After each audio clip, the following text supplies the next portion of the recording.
Well, I was gonna say, I'll hold the baby if you want me to. The baby kind of wants what over Nicole's got over here. I got another one in the fridge. Oh, yeah. It's called sharing. That's Karen. No, don't you give that baby that. And then take it next door. I like Andreas, and take it next door for pals. Look at him. Pals? Yeah. Yeah. I'm not explaining that to Arnell. I don't know about Arnell. I would say anything to Mama though. Oh, yep. We want me to just move it around every now and again? Baby. Uh-huh. He is so. Y'all ready? Yes. Y'all ready to do this? Y'all ready to do this? You babysit him quite a bit, don't you? Am I supposed to, like, No, you just, it doesn't matter. Just as long as I Me, got it. Nicole, and Crystal. Me and Aramis Aramis. around. as long as you're in it, it don't matter? I'm in it. Crystal had him the other day with All right, Grayson. guys. Is it Quick, recording some of y'all now? seen bits and pieces of this? Why? There's a baby in the Somebody needs to take that That one away calls from her. that. Look at him looking at you. Take it away from her. Give me that. Isn't that like an age range? She totally age ignores range the on side. the boy? Yeah, it's not age I put it there. for sure. Jared. Oh, Jared. Jared is here. Sharon! Yeah. Here, you want mine, baby? I'm Nancy. No, I'll I'm stand. good. Well, Here, I'll stand up. Drink All your right, coffee. some of y'all have seen some of this before. How's it been? How's it been? And you'll remember some of it. Deja vu, as Warren calls it. There's gonna be a few things that are new. It's on capnography. Again, y'all know what Pittman. We're talking about capnography. I appreciate y'all being here. We're gonna go over capnography, how this machine works with capnography, the correct way to put in the capnography, the waveform of capnography, the readings of capnography, and when it's important to use it. Okay. Quick, down and dirty, we all know this is your tube capnography, your nasal capnography. This is your life pack. Your life pack. Okay? So, we all know we turn this on, right? Okay. Use the on button, turn it on. Alright, so, definition as defined by Merriam-Webster, a monitoring device that measures the concentration of carbon dioxide in exhaled air and displays a numerical readout and waveform tracing. Has anybody not ever seen a waveform? Alright. Respiration. It's the inhaling of oxygen and the exhaling of carbon dioxide. So this is where you get your reading on the exhale. Alright. Ventilation, the movement of air between the environment and the lungs. So that's your up and down, your air in and out. Alright, so this is where we're going to get into the nasal pan, we have capnography and capnography in general. Everybody knows what it looks like, right? We're all familiar with it. So, according to LifePack, proper way to do this, to get your most accurate reading, plug this in, put it in, twist. You wait till you get your line across the bottom. See it zeroing itself out where you're getting nothing there. You're getting this line here. Alright, it is now zeroed out. Put it on your patient. So we can't put it on the patient and then plug it in? Does it make a difference if we do that? It possibly could. You can do that, but it's going to take longer to get your actual reading. So is it important that remember to get it zeroed out before we get our It is reading? important. Zero it out. And you put this on your patient. Just like your nasal cannula. We all know how to do this. And once we put this on our patient, when we get our reading, here, Worm, put this on. When you get your reading, you're like, peepaw. Nice. And you're getting your reading. Alright, so a number's popped up. This is his baseline reading. Now you can put the O2 on him if needed. So we need to wait until his baseline numbers come up before we put on the You see a O2? baseline, then put on the O2. And of course, if you're ever in a situation, we don't have time to wait for all that. Some of us know we've been there. Like in boxes. We all know, we've been there, we know it. Keep this, we might need this in a minute. So, according to Physio Control, that is the proper way to hook up the capnography to the life pack to get your most accurate reading. Alright, we all know the tube capnography hooks on to the end of our King's ET tubes. We're all aware of those. Alright, so the capnography readout, and you're not breathing. Let's put the breathing I'm in. 23. I'm not doing too terribly. Alright, so capnography readout. The numerical value is given to your end tidal CO2. And then you get the waveform, the concentration of the CO2 present in the airway. It's good for both non-intubated and intubated patients. It's your continuous breath-to-breath monitoring. Okay. Your numerical readings. End tidal CO2 is the partial pressure or maximum concentration of carbon dioxide at the end of an exhaled breath, which is expressed as a percentage of CO2. So the normal values that you see breathed out, when the normal values are 35 to 45, it's actually what the patient breathes out is only 5 to 6% of CO2. So everybody knows we breathe in the oxygen, we exhale the CO2. Here's your waveform. You got your normal waveform, your obstruction, your bronchospasm. You got your asynchronous breathing. Of course, everybody knows CPR. You're going to have a lower CO2.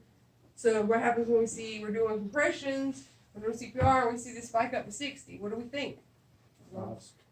Hey, everybody stop. Check it real quick. All right? Your hyperventilation, and we lost the waveform. So tube displays, patient dies, whatever. All right. This is going to be your phases. Okay? This is your inspiring, you begin, your expiration. Your expiration stops here. Start back with your inspiration. So this is your expiration because you're exhaling CO2.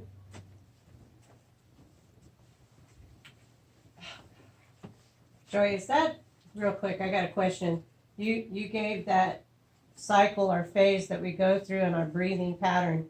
Is that where we can tell if there's a difference in that? If it's more You have of a, this is a normal box form. how can we This tell is if your they're trapping constriction. air? This is your constriction here. Okay. So if it kind of sharpens up like that, does that mean they're trapping air or bronchospasms, or what does that mean? Bronchospasm, bronchoconstriction. You're gonna be withholding your more CO2 there. Your end tidal CO2 numbers are probably gonna be higher. Alright, so these are your phases.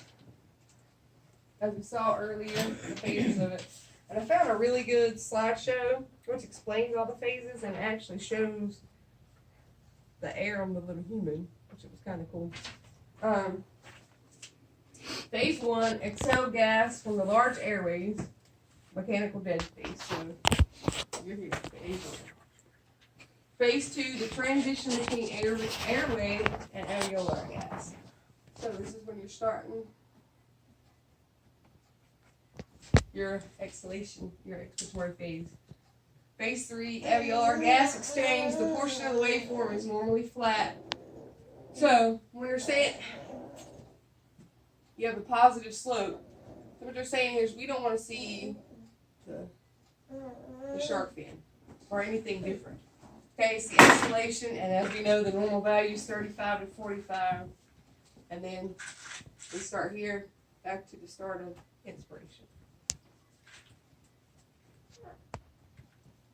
Alright, so I'm showing you guys this, which some of you know, this is a really crappy call warning I had.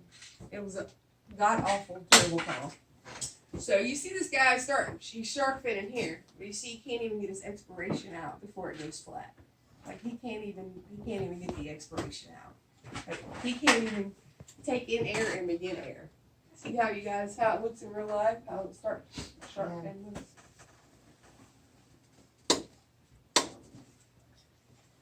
Joy, we got a lot of stuff in the field that we have to do. Yeah. just exactly how important is capnography? The use In of a patient that capnography in can't our breathe, breast- it is very important. Especially because you have a patient that can't breathe. They have a history of COPD. They have a history of CHF. You get a CHF patient, you're gonna get a box made for them because there's no constriction in the bronchioles. So we're only gonna see that constriction or that inslope, or I've heard it called in the field shark fin. Yeah. If they're actual having bronchospasms. Yep, bronchoconstriction. You're gonna see their asthma, COPD, things like that. But if they only have fluid, it'll be a box worm. Yes. But is that kind of deceiving? It can be. Because it is a box worm, we have to look further to see if Yes, there's an actual correct. breathing problem. Probably should listen to those lung sounds, but this is a very good tool in the field. Anybody with breathing issues, it doesn't matter what you think of breathing issues, you put this on, this is gonna be helpful information.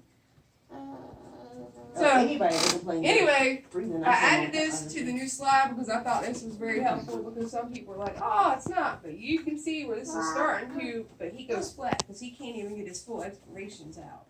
The poor guy. Was that his cardiac?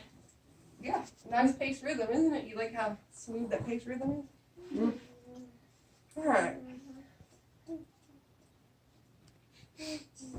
Alright, so again, the reasons you want to use capnography, which we just went over, you got your COPD, your CHF, your asthma, pneumonia, allergic reaction, any kind of breathing difficulty, guys.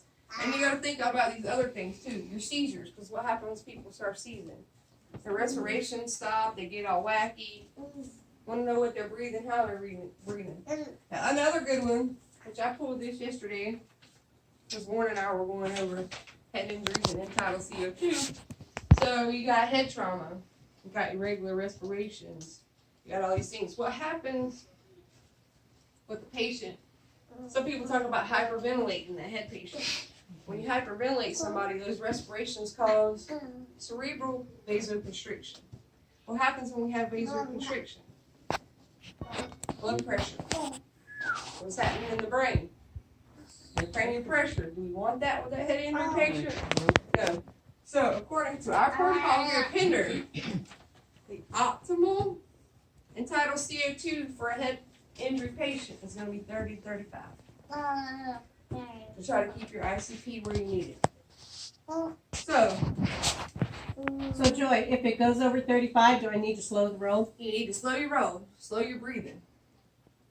You know, What if it stays like 22? Pick up the pace? you're probably good because you just want to keep that ICP. And what is our goal with the head injuries? Keep that blood pressure at 90. Keep that ICP down. So you guys remember that. Breathing on that patient too fast is causing cerebral vasoconstriction. We do not want that in your head injury patients at all. Not even close. Alright. Well, we had this discussion during the last time I did this class with your overdose and the metabolic response for the patients.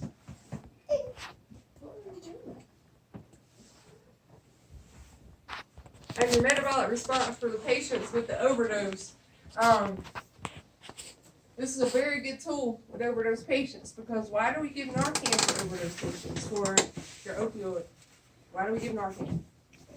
Respiratory depression. Respiration. Okay. All right. So we got this patient. We know he's got a needle hanging out his arm. There's no, we know what's going on. So we can tell what his respiration rate is. So we can tell what his respiration rate is from this. So if they have sufficient respirations, they got good end-tidal CO2, why we need an Narcan? Great use for it. And also, we discussed before about the overdoses, your metabolic responses for the normal overdose patients, which we cannot go on here at Pender, but it's a thought. Make your brain work. So you have a patient, they're a normal heroin addict, they do pills, they do whatever. So these people, their metabolic responses are going to be lower than ours because their body's used to doing this. Kind of like your COPD patients used to all the carbon dioxide, and it's higher normal than normal people. Same thing with your overdose patients. Their body and their metabolic panels and their metabolic rates are used to everything being suppressed. So, are we really helping them? Are we really helping them by jacking up that metabolic response?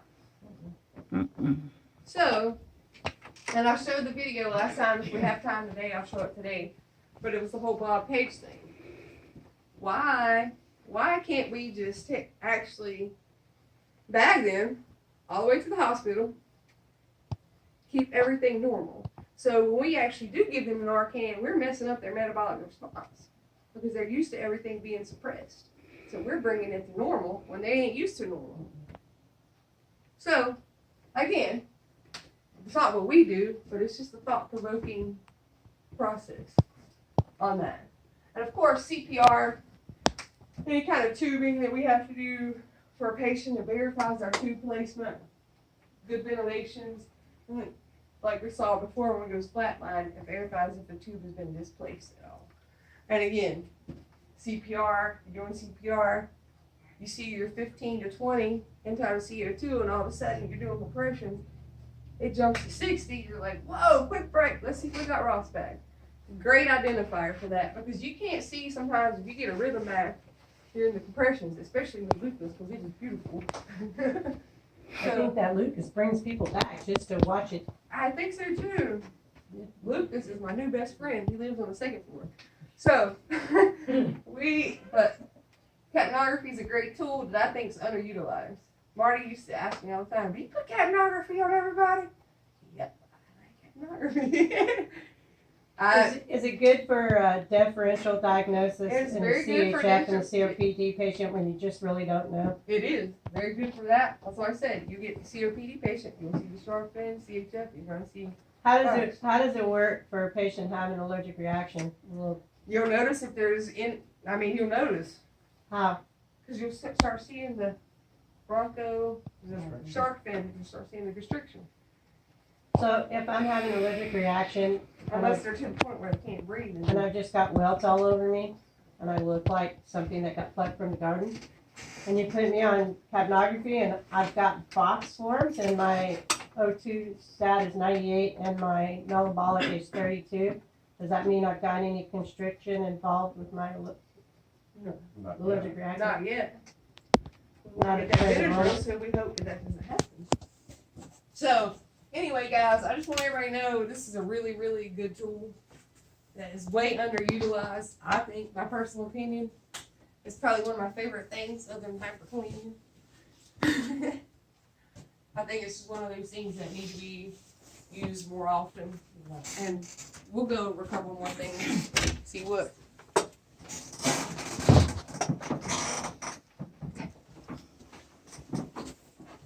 All right.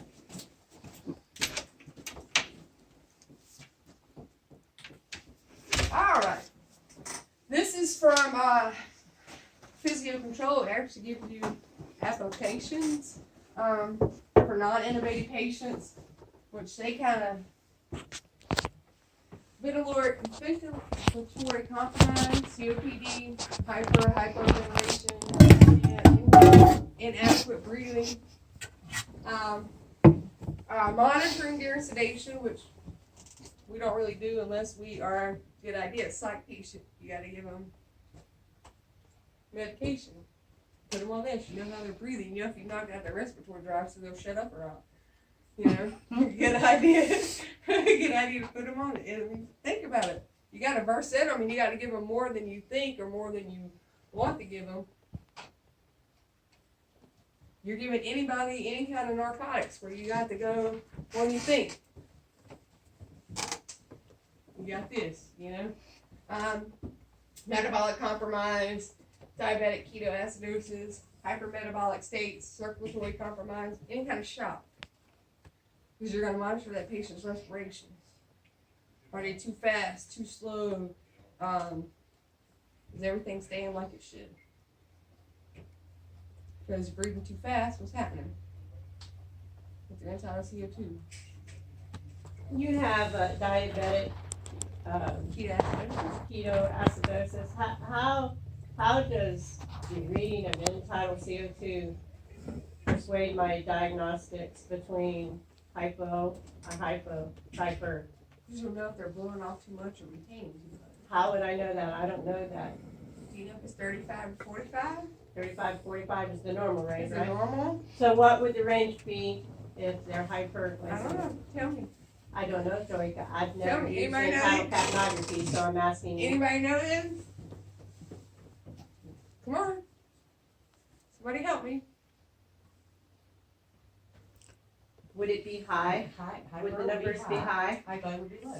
Yeah, yes. So if I'm wondering where that acetone smell is coming from, That's right. and my numbers on the monitor say 56, is there a good possibility that it's high? Yeah.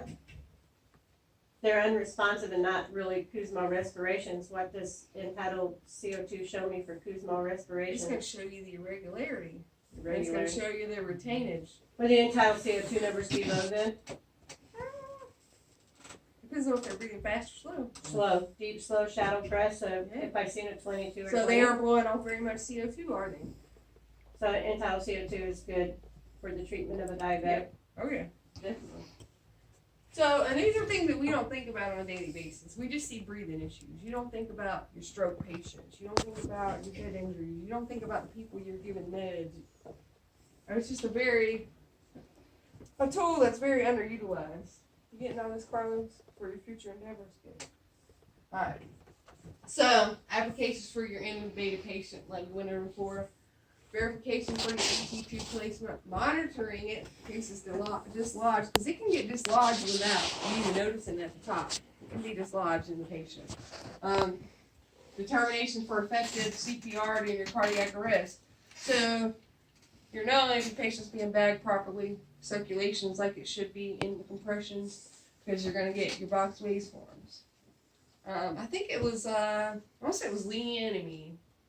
And we had a patient, and I don't remember which fire guy was bagging, but it was perfect. It was perfect box waveform, and it stayed between 22 and 25, which is pretty good for a CPR. And it was perfect. I was like, I don't know who's bagging, but you better not stop. Like, you used probably one that it was a beautiful box. So entitled CO2 is good for someone who might get a little excited Yeah. because of the nature of the call. Yep. People will get excited. I, for one, am Yeah. one of those. You Know, see- because it's just the nature You of see the how call. many respirations you're given? You'll see the box waveform. It'll be beautiful. So it helps slow you It down. helps slow you down. And again, like we talked about, early detection of Ross. You see him jump up. I think the highest I've personally ever seen was 100. It jumped up to 100. I think that was the highest I've ever seen. We were like, whoa! But usually you see 50-ish, 60-ish. I think it was 100 was the highest, and it was an OD patient. All right. So, this gives you your reasons for abnormal waveforms, which we've talked about. Hyperventilation, because we're breathing too fast. Your CO2 decreases. Hypo, respirations decrease. CO2 increases because you're slowing down your respirations. So, and then, your bronchospasms, your asthmas, your COPDs, you see that constriction, and then that kind of tells us there is that constriction, so good one for you, Tanya. What do we give them to help with that constriction for your asthma patients and your COPD patients? Yep, definitely. And of course, apnea, no wave at all, we got a flat line. And it helps show your perfusion like we were talking about before. CPR, Ross, your decreased perfusion leads to decrease in CO2. They aren't perfusing correctly, they aren't breathing correctly, just your whole metabolic state is jacked up. So, again, this goes back to your OD patients. They're used to everything being metabolically low. So Joy, if I'm thinking that it's a metabolic problem, either a tricycline overdose versus a opiate overdose, entitled capnography can help me determine Tidal capnography will help you with what spectrum I'm looking from. where they're at. So, I'm going to see if I can get this to work. We fought with it yesterday at the station, but I know, right? But I can't. But anyhow, it doesn't matter. So this is gonna be YouTube. 5 pages, amazing. He explains the whole OD and the capnography with this. So Would it be worth my time to actually look that up it and would watch it? be. Yes, most definitely. So this is really good. 5 page how he does it and talks about it. And then I'm gonna go over these phases a little bit more from this little thing that I pulled up because it was actually really cool. So your phase 1. Let's go back to this. All right. So then your phase 1 is your flat line. When you start your inspiratory baseline, it's your so there's no CO2 present here, obviously. And this is where this comes in. Okay. So air from the trachea. Okay, air from trachea, posterior pharynx, mouth, and nose. There's no gas exchange, dead space. Okay. My little person here, I don't know if you can see it, it just gives you a little diagram.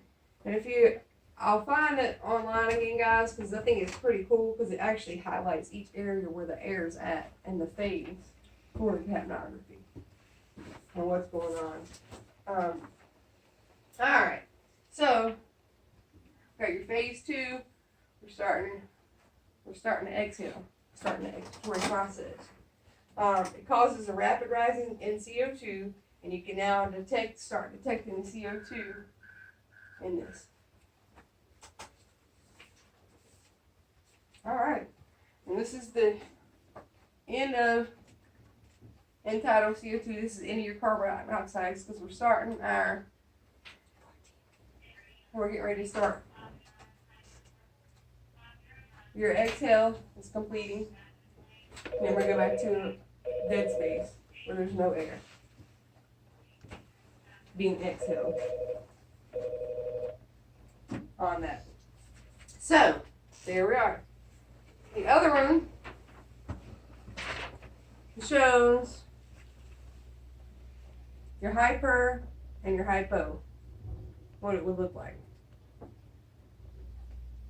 So are those good examples for us to look for if our overexcitement is getting out of control? Yes, correct. And at the beginning, you can keep it in normal range, but you keep up that hyperventilation, you'll know. So I thought that was pretty interesting. And another place I found it. So we already know head trauma. I spoke of stroke because the stroke part is your ICP again. You gotta think about the whole ICP thing again, you know? And we don't, unless a family tells us about brain tumors, brain infections, we don't know, but the family tells us that. It's always a good reason to use it. You got your ICP and all that stuff again. So, we got that. Alright. So Joy, I got a question for you. Is it just as important to use capnography as it is to use the cardiac monitor EKG tracing? Yes. So in your lecture here, I'm gathering that this basically monitors the stability of the airway Yes. and what's going Your on. metabolic, anything metabolic. It is. So that when I get out in the field, maybe I should consider the use of capnography Most on definitely. patients that are complaining of a respiratory problem and patients that might be compromised in shock. Yes. Good lecture. Thank you. That was good. So, now, you guys understand this. I'm going to take this out. Because I want you to come and do it. And Warren's got his thing, so I'm going to get you to come and do it. Alright, so, let's hold the button here and turn it on. Because you've never had to do this. So, take this piece. No, you're good. So, take that, put it in there, take it off, twist it, there you go. Alright, wait for this to go blank and your flat line to come across. 5-10 seconds. Again, Joy, that's really important that we do that, so I can't like put it all on my patient and then plug it in. I need to plug it in and let it run first. You could be doing this while you're doing something else. And then we put it on. And how long do I have to wait for it to clear the line? It's only a couple seconds. You'll see the line come across where this is empty. Okay. Then, you see Warren's breath hip print. Just for a second.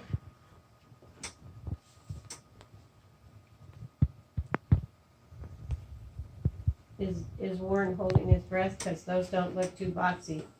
Those look kind Warren's of being a sharp to me. goofball. He's making different signs. Alright, Is that hip what you print. see? You gonna stop They it? look like when somebody smokes a joint. It just really one. Why does that not surprise me coming out of Andreas's mouth? It just doesn't surprise me.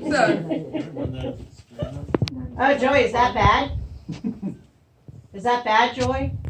That's pretty bad. I'm gonna print this one out and see what it looks like when you print it out.